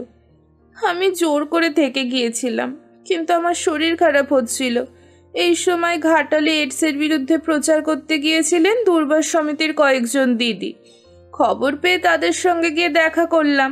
তারাই আমাকে এখানে নিয়ে এলেন চিকিৎসার জন্য। আমি জানি বেশি দিন বাঁচব না, তা মানুষকে তো একদিন মরতেই হয়, কিন্তু এখানে ওষুধ খেয়ে আমি আগের থেকে ভালো আছি। তুমি নিজের পরিচয় দিয়েছ যৌনকর্মী বলে। তুমি কি এখানে আসার পর যৌনকর্মী হয়েছ? না, আমি দুর্বাড়ির অফিসে পিয়নের কাজ করি, অফিসের মধ্যেই। কিন্তু দুর্বার তো যৌনকর্মীদের জন্য, তাই নিজেকে যৌনকর্মী বলতে ভালো লাগে। বলো। নরনারায়ণ রায় এবার নবকুমারের দিকে তাকালেন। নবকুমার দরজার এপাশে জড়সড় হয়ে দাঁড়িয়েছিল। তাকে হাত নেড়ে কাছে ডেকে নরনারায়ণ রায় জিজ্ঞাসা করলেন, তুমি কি এখানকার ছেলে? মাথা নাড়ল নবকুমার। চন্দ্রিমা তখন সংক্ষেপে নবকুমারের পরিচয় দিলেন। ও, কি নাম তোমার? নবকুমার। চন্দ্রিমা শেফালি মায়ের চিঠি নরনারায়ণ রায়ের হাতে দিলেন। তাতে চোখ বুলিয়ে বললেন, বাহ, এ তো মুক্তাক্ষর। দ্রুত লিখতে হলে এরকম স্ট্যান্ডার্ড রাখতে পারবে? চেষ্টা করব। তুমি এখানে চাকরির সন্ধানে এসেছো কোনো সোর্স ছাড়াই? হ্যাঁ। কেন? কলিকাতায় চাকরির সুযোগ বেশি, তাই। কি চাকরি খুঁজছো তুমি? যে কোনো চাকরি। তুমি কলিকাতা শব্দটি ব্যবহার করলে কেন? বইতে পড়েছি এটাই এখানকার আসল নাম। ইংরেজরা এসে নামটাকে বিকৃত করেছিল। সেই বিকৃত নাম মানুষ ভুলভাবে উচ্চারণ করে থাকে। বাহ, চন্দ্রিমা, দেখো তোমাদের এখানে একে রেখে দিতে পারো কিনা। আমিও ওর কথা খেয়ালে রাখবো। নবকুমার, তুমি এখন যেতে পারো। হ্যাঁ, আপনাদের দিদিরা আমাকে যে জন্য এখানে আমন্ত্রণ করে এনেছে তাই নিয়ে কথা বলা যাক। নবকুমার নরনারায়ণ রায়ের বক্তৃতার শুরুর মুখে বাইরে বেরিয়ে এলেও তার ওখানে থাকতে ইচ্ছে করছিল। বৃদ্ধ মানুষটির বক্তৃতা শুনতে ভালো লাগছিল তার। অফিসে ঢোকার মুখে একটি প্রৌঢ়া জোরে জোরে কথা বলছে একজন মহিলার সঙ্গে। আমার মধ্যে কুমতলব থাকলে কি এখানে আসতাম? তোরা কি পুলিশ না এটা থানা? মহিলাটি সম্ভবত দুর্বারের কর্মী, বলল, এখন দিদিরা মিটিং করছে, বাইরে থেকে মানিগুনি মানুষ এসেছে, তুমি বরং পরে এসো। আমি বারবার আসতে পারবো না, তুমি তোমার দিদিকে বলে দিও আমি এসেছিলাম। যে মেয়েটাকে আনতে হুকুম হয়েছিল সে দুদিনের জন্য বেড়াতে এসেছিল, গতর বিক্রি করার মেয়ে মানুষ নয়। তোমরা ডেকেছো শুনে লজ্জায় আমাকে না বলেই তার দেশে চলে গিয়েছে, আমার আর কিছু করার নেই। আমি কিছু বলতে পারবো না বিনা, যা বলে তুমি এসে বলো। লোকে বলছে দুর্বার জানতে পেরেছে শুনেই তুমি মেয়েটাকে হাওয়া করে দিয়েছো। কে বলেছে এই কথা? নিশ্চয়ই ওই বাড়িওয়ালি আমার নামে বদনাম দিয়েছে। ওই হারামজাদি ছাড়া আর কারোর বুকের পাটা নেই এ কথা বলার। সে আমার কাছে ঠিকঠাক ভাড়া পাচ্ছে, এখন আমি আমার ঘরে ৩-৪ জনকে যদি ব্যবসা করতে দিই তাহলে ওর বুক টাটাবে কেন? তাই বলে তুমি বাচ্চা মেয়েকে ঘরে বসাতে পারো না। দুর্বার নিয়ম করে দিয়েছে ১৮ বছরের নিচে যেমন মেয়েদের বিয়ে দেওয়া বেআইনি, তেমনি ১৮-র নিচে কোনো মেয়েকে আর ব্যবসা করতে দেবে না। ১৮, ১৪-১৫ বছরে আমাদের মা ঠাম্মারা মা হয়নি? কোনো অসুবিধা হয়েছিল তাদের? নিজের খুশি মতো নিয়ম করে দিলেই হলো। যাকগে, যতই মিটিং করুক একটু বাইরে আসতে বলো তোমাদের প্রেসিডেন্টকে। এসেছি যখন দেখা করেই যাব। মহিলা নবকুমারের পাশ কাটিয়ে ভিতরে চলে গেল। নবকুমার বাইরে এসে বিনাকে দেখল। এই মহিলার কথাই শেফালিমা তাকে দিয়ে লিখিয়ে দুর্বার সমিতিকে জানিয়েছে। বিনাও তাকে দেখছিল, কিন্তু কিছু বলল না। ফিরে এলো নবকুমার। পাড়াটা এখনো একই রকম নিস্তরঙ্গ। তাকে দেখতে পেয়ে মুক্ত গম্ভীর গলায় বলল, ও ঘরে যাও, মাস্টার এসেছে, তাকে বসিয়ে রাখা হয়েছে। পর্দা সরিয়ে ভেতরে ঢুকিয়ে মাস্টারদাকে দেখতে পেল নবকুমার। একটা টুলের উপর বসে আছে। শেফালিমা তার খাটের উপর বাবু হয়ে বসে আছেন। তাকে দেখতে পেয়ে বললেন, দিয়েছ? আগে হ্যাঁ। কিছু বলল? নবকুমার খুব সংক্ষেপে যা হয়েছিল তা জানালো। শেফালিমা বললেন, তোমার ভাগ্য ভালো, প্রথম দিনেই ওর মতো মানুষের দর্শন পেলে। আপনি ওকে জানেন?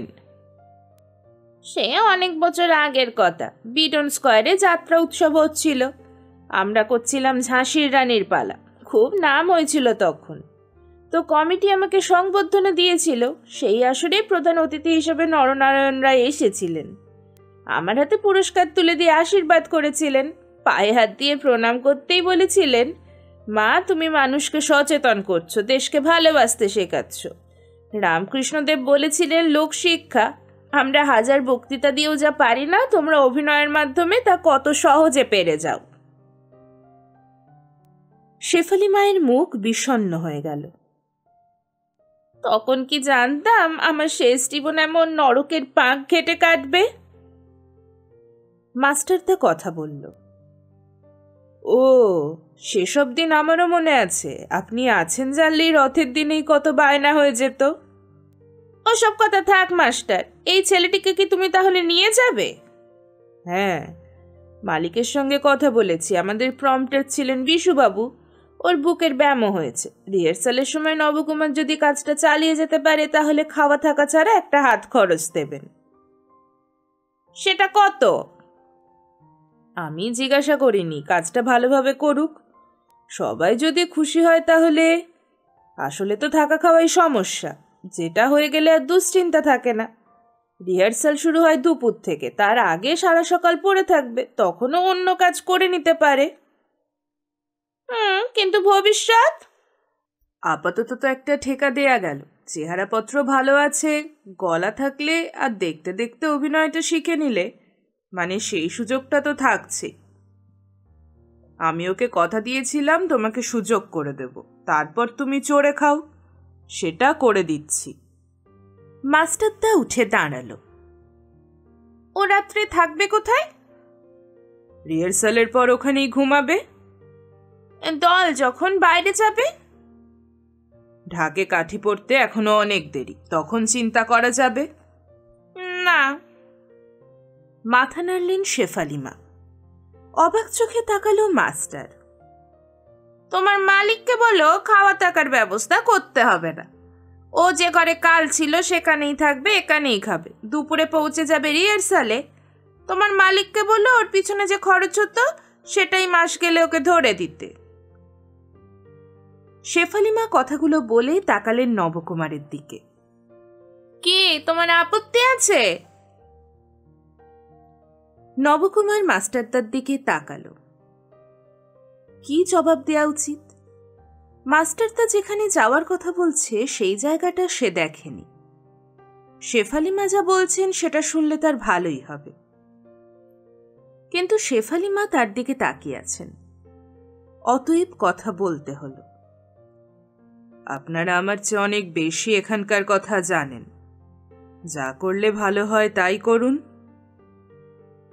মাস্টারদা বলল, আপনার এখানে থাকাটা ওর পক্ষে সৌভাগ্য, কিন্তু মুশকিল হলো এই পাড়াটা যে খারাপ তা সবাই জানে। ওর উঠতি বয়স, বিভ্রম হলে আর কিছু করা যাবে না। তাছাড়া গ্রাম থেকে ওর বাবা মা আত্মীয়রা এলে তো তাদের এই বাড়িতে নিয়ে আসা যাবে না। তারা কি এখনই আসবেন? তা অবশ্য নয়। মাস্টার, তুমি যখন নবকুমারকে রাত্রে আমার বাড়িতে নিয়ে এসেছিলে তখন এসব চিন্তা করনি কেন? আর নিয়ে আসার পর অবশ্য অনেক ঘন্টা কেটে গেছে, এর মধ্যে ওর কোনো ক্ষতিটা হয়েছে? ওকে আমি চিনি না, জানি না। ওর ভালো মন্দের দায়িত্ব আমি নেওয়ার কে? কিন্তু ছেলেটা সরল সহজ। এই কলকাতার নোংরা জল যতদিন ওর মনে না চাপছে ততদিন ও ভালো থাকবে। সেটা তোমার যাত্রার ওদিকে থাকলে হবে না। শেফালি মা, আমি মিনিট 10 মধ্যে আপনাকে জানাচ্ছি। চলো নবকুমার, ওই ঘরে গিয়ে একটু বসি। ঘরটা কাল রাতের মতোই রয়েছে, শুধু ব্যবহৃত বিছানা আবার ঠিকঠাক করে রাখা হয়েছে। মাস্টারদা বলল, কি করা যায় বলো তো? তুমি যা বলবে। ধ্যাত, সেটাই হয়েছে তোমার মুশকিল। শেফালি মা যা বলল সেটা করলে তোমার লাভ। সারা সকালে ঘরে আরামসে কাটিয়ে স্নান সেরে ভালো মন্দ খেয়ে গদিতে যেতে পারবে। 10টার মধ্যে রিহার্সাল শেষ হয়ে যায়, তখন বাড়ি এসে ঘুম। এই যে ঘরটা, ভদ্রপাড়ায় যাও, 3000 টাকা মাসে ভাড়া চাইবে। এই পাড়ায় অন্তত 2000। কিন্তু বাড়ির এই দিকটায় শেফালি মা নিজে থাকে বলেই ঘরটা মেয়ে মানুষদের ভাড়া দিচ্ছে না। আমাকে অত টাকা দিতে হবে নাকি? দেখ, তুমি শেফালি মায়ের সুনজরে পড়ে গেছো চাঁদু। তোমার কাছে ভাড়া চাইবে না, জানে চাইলে দিতে পারবে না। গদিতে শুতে শুতে 12টা বেজে যাবে রোজ। আবার কোনো বাইরে যাত্রা থাকলে ঘুমের 12টা বেজে যাবে সে রাতে, এটাও ঠিক। তাহলে আমি কি করব? দেখো বাবা নবকুমার, পঙ্কেই পদ্ম ফোটে, সেই পদ্মে পঙ্কের দাগ লাগে না। তুমি যদি জলে নেমে বেনি না ভিজিয়ে থাকতে পারো তাহলে শেফালি মা যা বলছেন সেটা স্বর্গের সমান। কিন্তু ভাই, তুমি কি এখানকার মেয়ে মানুষদের থেকে দূরে থাকতে পারবে? কেন পারবো না? তাদের সঙ্গে কথা না বললেই হলো। কাজে যাওয়ার জন্য কথার কোন দরকার হে? ওরা এমন সম্মোহন শক্তি প্রয়োগ করবে যে তুমি কামাখ্যার মন্দিরের পাঁটা হয়ে যাবে। না, অসম্ভব, ওসব আমি হব না। ঠিক তখনই মুক্ত এসে দাঁড়ালো দরজায়। অনেক বেলা হয়েছে, এবার স্নান করে নাও, ভাত দিয়ে যাব। বাহ, ভাত হয়ে গেছে বুঝি?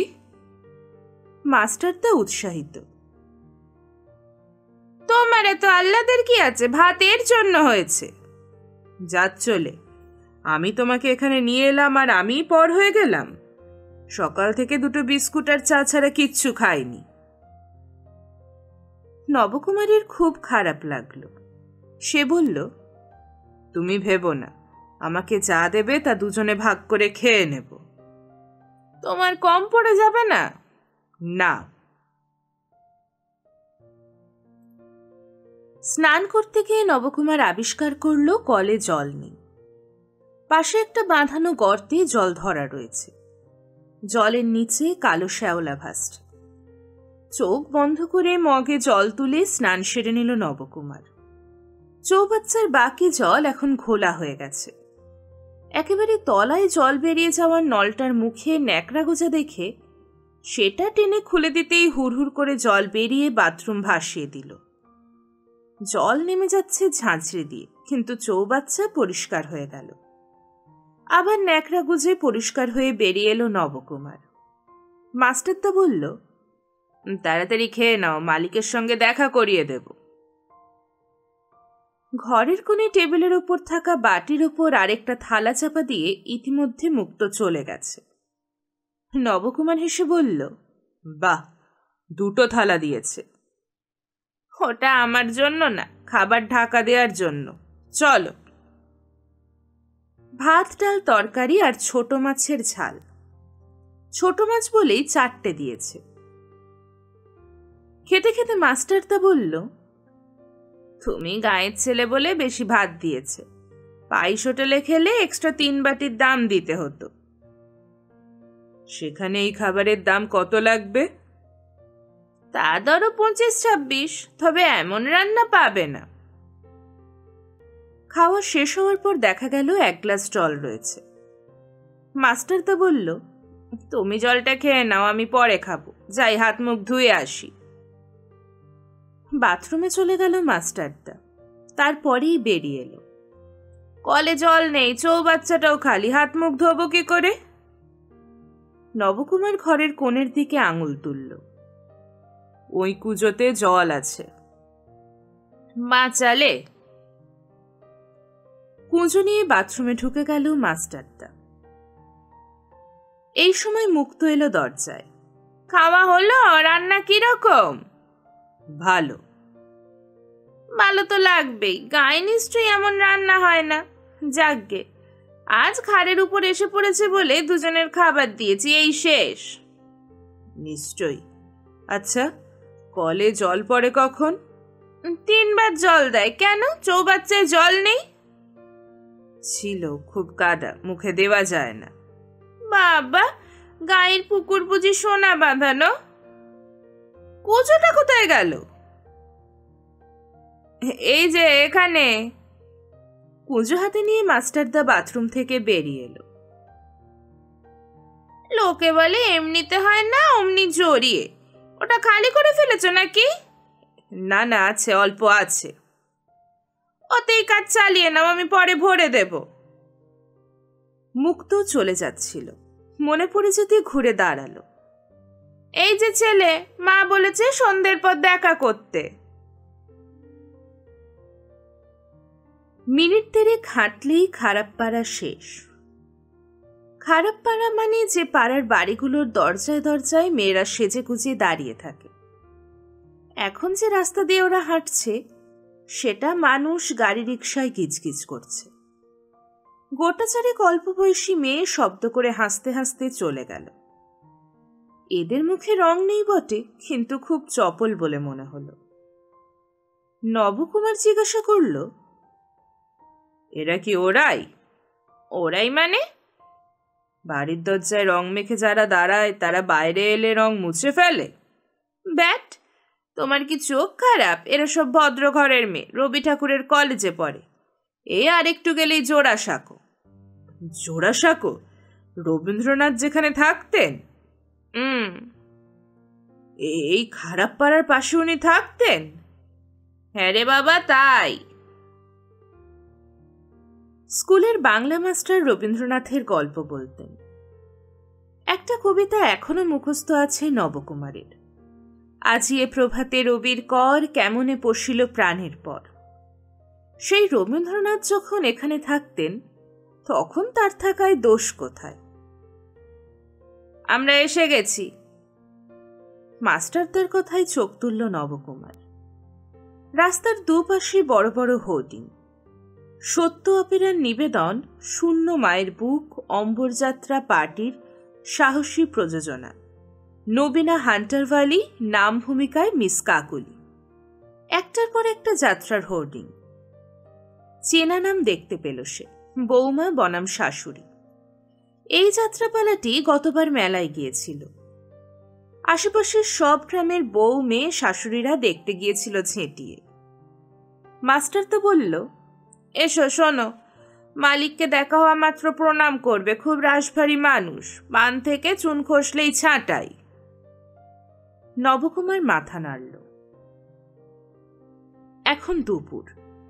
মাস্টার তো যে ঘরে তাকে নিয়ে ঢুকলো সেখানে ৮-১০ জন লোক গুলতানি মারছে। তাদের মধ্যে ৩ জন মহিলাও আছেন। তাদের কেউ সুন্দরী তো ননই, বয়সও ৪০-এর বেশি। মাস্টার তো একজনকে জিজ্ঞাসা করল, মালিক আসেনি? ৩টে থেকে রিহার্সাল, এইমাত্র এসে ঘরে ঢুকেছে। একটু বলো না, একজনকে নিয়ে এসেছি, দেখা করব। এখন যেও না, মেজাজ খারাপ আছে। হিরোইন আজ রিহার্সাল দিতে পারবে না শুনে গুম হয়ে গেছে। বরং বাকিদের নিয়ে রিহার্সাল হয়ে যাওয়ার পর দেখা করো। তা হবে, ভালো বলেছ। মাস্টার তো মাথা নাড়তেই একজন মহিলা উঠে এসে সামনে দাঁড়ালেন। এই যে বিবেকবাবু, আমাকে ল্যাং মারার চেষ্টা করলে লাভ হবে না। কি কথা, ছি ছি ছি, আমি একটা সামান্য মানুষ, আপনাকে ল্যাং মারার মতো ঔদ্ধত্য হবে আমার? তার চেয়ে থুতু ফেলে ডুবে মরাও ভালো। ইস, বিনয়ের আমলকি চুষে চুষে খাবো। কতবার আমার ডায়লগ শেষ হওয়ার আগেই তুমি চিৎকার করে গান ধরতে, আমি আর হাততালি পেতাম না। ওটা ল্যাংমারা নয়। আর এবারও আমার সিনের শেষে তোমার গান। গান তো নয়, মেশিন গান, কানের পর্দা ফেটে যায়। এটিকে? মহিলা নবকুমারের দিকে তাকালো। প্রম্পটা নতুন। এ ভাই, তো বাচ্চা ছেলে, নাম কি? নবকুমার। কোত্থেকে এসেছে? আমার গ্রামের বাড়ি। তাই এসে কোনো কপাল কুণ্ডলার দেখা পেলে? না। মাথা নাড়ল নবকুমার। মহিলায় তো হাসছেন কেন সে বুঝতে পারছিল না। আগে প্রম্পট করেছ? কত করেছে, গ্রামের যাত্রায়ও একচেটিয়া প্রম্পট করত। ইস মাস্টার, এ কাকে নিয়ে এলে গো? এ তো কচি মুরগি, যাত্রায় নিয়ে এলে ওকে সবাই তো চিবিয়ে খাবে। নবকুমার, ইনি নিরুপমাদি, আমাদের সব পালায় মায়ের ভূমিকায় অভিনয় করেন। ফাটাফাটি অভিনয়। ফাটাফাটি? ফাটা এবং ফাটি দুটোই? মাস্টার, নেহাত তুমি নেংটির মতো দেখতে, নইলে তোমাকেই নিয়ে করতাম। এই সময় একজন দৌড়ে এলো। বড়বাবু আসছেন। সঙ্গে সঙ্গে পরিবেশের চেহারাটা পাল্টে গেল। নিরুপমাও গম্ভীর হয়ে ঘরে ঢুকে তার জায়গায় বসলেন। বাকিরা খাতায় চোখ রাখল। নবকুমার দেখল একজন বয়স্ক ভারী চেহারার মানুষ, পরনে ধুতি পাঞ্জাবি, গলায় সোনার চেন, পামশুতে মচমচ শব্দ করতে করতে এদিকে এগিয়ে আসছেন। ঘরের একপাশে আধা আরাম চেয়ারে বসে যাত্রাপার্টির মালিক বললেন, শুরু হোক। কমলা কোথায়? ভদ্রলোক চারপাশে তাকাতেই রোগা ফর্সা একটি মেয়ে এগিয়ে এলো। কমলা, তুমি বর্ণালীর প্রক্সি দাও, আজ মন দিয়ে দেবে। বড়বাবু? বড়বাবু মুখ তুললেন, কোনো প্রশ্ন করলেন না। গত বছর আমি শুধু প্রক্সি দিয়ে গেছি। তো তার জন্য তুমি টাকা পাওনি? ঠিক আছে। সুকান্তবাবু, এবার শুরু করান। আপনি ডিরেক্টর, আপনি উদ্যোগী না হলে তো ষষ্ঠীর আগে পালা তৈরিই হবে না। সবাইকে একসঙ্গে না পেলে রিহার্সালে বড় মুশকিল হয় বড়বাবু। হিরোইন যদি খবর পাঠান তিনি অসুস্থ বলে আসতে পারছেন না, তাহলে আমি কি করতে পারি? আর কে আসেনি? হিরো এখনো এসে পৌঁছায়নি, ফোন করেছিল জ্যামে আটকে আছে। আর প্রম্পটার, একজন ভালো প্রম্পটার দরকার। বড়বাবু চোখ তুলে মানুষগুলোর ভিড়ে কাউকে খুঁজে না পেয়ে বললেন, মাস্টার আসেনি? সঙ্গে সঙ্গে একটা হাত ওপরে তুলে মাস্টারদা একটু ঝুঁকে এগিয়ে গেল ভিড় ঠেলে। আমি অনেকক্ষণ আগে এসেছি বড়বাবু। হ্যাঁ, তুমি যেন কি বলছিলে কাকে নিয়ে এসেছো প্রম্পটের জন্য? হ্যাঁ বড়বাবু। কোথায় সে? মাস্টারদা হাত নেড়ে নবকুমারকে কাছে আসতে বলল। এত মানুষ, যাদের সবাই যাত্রা দলের শিল্পী, তার উপর বাঘের মতো আচরণ বড়বাবুর। নবকুমারের পা ঝিমঝিম করছিল। সে কোনো রকমে মাস্টারের পাশে এসে দাঁড়ালো। এ তো বাচ্চা ছেলে, এ কি করে পারবে? যত সব। আপনি একটু কথা বলে দেখুন বড়বাবু। পড়াশোনা করেছ? কোন ক্লাস পর্যন্ত? বিএ পাশ করেছি। হ্যাঁ, আচ্ছা, নাম কি? নবকুমার। সঙ্গে সঙ্গে একটু অস্ফুট হাসির আওয়াজ উঠেই মিলিয়ে গেল। বড়বাবু জিজ্ঞেস করলেন, কখনো প্রম্পট করেছ? করেছি, স্কুলে, কলেজে। কোথাকার? গ্রামের। সুকান্তবাবু, ওকে খাতাটা দিন। হিরো হিরোইন ছাড়া যে কোনো একটা সিন ধরুন। সুকান্তবাবু বললেন, এসো, এই সিনটা তুমি প্রম্পট করবে। তার আগে আমি সিনটা পড়ে শোনাচ্ছি। অনিল, শ্যামল আর নিরুপমা, তোমরা আছো এই সিনে। সুধাকান্ত দৃশ্যটি পড়ে শোনালেন। আবেগে তার কণ্ঠস্বর উঠছিল, নামছিল। এক ছেলে অসহায় মাকে ত্যাগ করে ঘর জামাই হতে যাচ্ছে। শ্বশুর তাকে এ ব্যাপারে উৎসাহ দিচ্ছে। মিনিট তিনেকের দৃশ্য। পড়া হয়ে গেলে সুকান্তবাবু জিজ্ঞেস করলেন, তোমাদের কারোর কোনো প্রশ্ন আছে? তিনজনেই মাথা নেড়ে না বলল। সুকান্তবাবু খাতাটা নবকুমারের হাতে দিয়ে বললেন, বসো। সংলাপ মুখস্থ না হওয়া পর্যন্ত আমরা বসে বসে বলি। শুরু করো। নবকুমার পড়ল। স্নেহ সর্বদা নিম্নগামী। কি আছে আপনার ওই স্নেহ ছাড়া? তাই দিয়ে আপনার ছেলের উজ্জ্বল ভবিষ্যৎকে অন্ধকারময় করে দিতে চান? অনিলবাবু বয়স্ক মানুষ, শ্বশুরের ভূমিকায় অভিনয় করছেন। বললেন, একটু ধীরে বলো ভাই, এই প্রথম সংলাপগুলো শুনছি, কানে বসাতে হবে। নবকুমার পড়ল। স্নেহ সর্বদা নিম্নগামী। কি আছে আপনার? অনিলবাবু হাসলেন শব্দ করে। স্নেহ স্নেহ সর্বদাই নিম্নগামী। কি আছে আপনার ওই স্নেহ ছাড়া? নবকুমার তাড়াতাড়ি পড়ল। তাই দিয়ে আপনার ছেলের উজ্জ্বল ভবিষ্যৎকে। সঙ্গে সঙ্গে অনিলবাবু বললেন, তাই দিয়ে আপনার ছেলের উজ্জ্বল ভবিষ্যৎকে অন্ধকারময় করে দিতে চান? কি হে নবকুমার, ঠিক আছে? নবকুমার ঘাড় নেড়ে হ্যাঁ বলে নিরুপমার সংলাপে গেল। গোটা তিনেক সংলাপ বলার পর নিরুপমা সুকান্তবাবুকে বললেন, বাহ, এই ছেলে দেখছি বেশ মেপে মেপে প্রম্পট করে তো। একবার পরেই ও স্ক্যান করতে পারছে, খুব ভালো। বিকেল 4টে পর্যন্ত পড়া হলো। নবকুমারের খুব ভালো লাগছিল পড়তে। 4টের সময় বড়বাবু বললেন, ঠিক আছে, আজ এই পর্যন্ত।